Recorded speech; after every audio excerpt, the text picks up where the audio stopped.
Hey guys, so today we're going to be talking about African Americans in the Progressive Era. So remember, this Progressive Era is this time when they're trying to fix all these, not mistakes, but consequences from this industrial growth or these, the cities growing, all these other issues that are happening in the U.S., the worker conditions, this the bad stuff in the Gilded Age, right? We talk about the Gilded Age is the golden outside of it.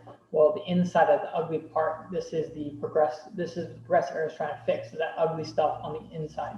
Let's fix that and see if we make those better. So African Americans in the Progressive Era. So what was that like? Well, African Americans were suffering way worse than any white person was than most white people were during this time, by far. There was a lot of things going wrong with them. They weren't just having issues with like working conditions, stuff like that. They were being segregated, racist laws. So they're the Jim Crow laws, and Jim Crow laws basically legalized segregation. So these are laws like you can see in that picture there. There's a white drinking fountain, and there's one for African Americans, which they called colors back then. Not okay now to call black people that. But anyways, and they came up with Plessy versus Ferguson, which said that this was a Supreme Court case. And Plessy versus Ferguson, the Supreme Court said it's okay for segregation as long as they are equal, so separate but equal. They would never. So like you could have a black bus and a white bus, but the black bus has to be. the black bus has to be the same quality and the same type and same niceness as the white bus.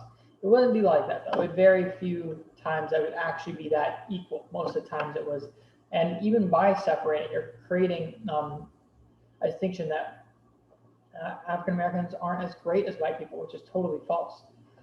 They are, equal. Anyway, so that's what Plessy versus Ferguson and Jim Crow laws are legalizing the segregation and the split between the two. Let me go ahead and create my drawings. So when it came to voting, there's a couple things that kept them away. There was the 15th Amendment, which said that they all can vote. However, they came up, in the South especially, come up ways around that to limit black people to vote. One thing they would say, the poll tax, which would tax you if you went to the booth. They would charge you a tax. That way, if you went to vote, you'd have to pay money, which a lot of poor African Americans couldn't because they were poor.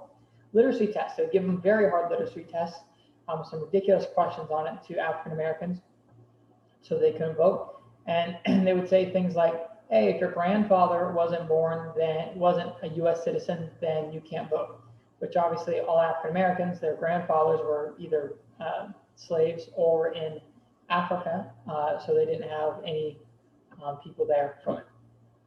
So they found out these ways to kind of get through it to still discriminate against African Americans.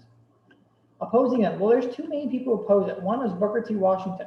Booker T. Washington had this idea that if African Americans could end segregation by working hard, if they fought hard, if they worked really hard, with the education, tried to learn how to do jobs that were advanced, they would eventually show white people that they were just as equal to them, and they would be able to, work together. And by working hard, black people could end the segregation. So that's Booker T. Washington, this idea of having them work hard. And he starts at Tuskegee Institute, which is like a college which is supposed to help where black people can attend. And at this college, they can learn jobs and vocational education. So it was meant for learning a job.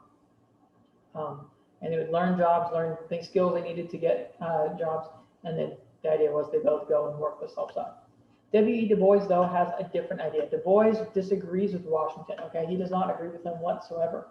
He wanted blacks to demand full equality, okay? He wanted them to completely equal to them. He said that they should fight for it, they should go for it, and they shouldn't be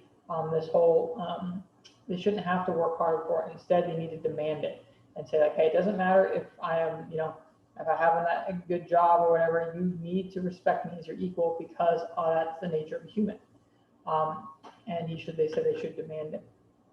And he's going to form the NAACP. And this is formed by him. A.W. Wells also helps form it, and other progressives. And we'll see, this is basically an organization, I think I say it here, yeah, which was made, a bunch of lawyers formed, and basically what they did is they would use the court system to try to fight for African American equality. And it's still around today, and it still does that, where it sues people and starts court cases to try to help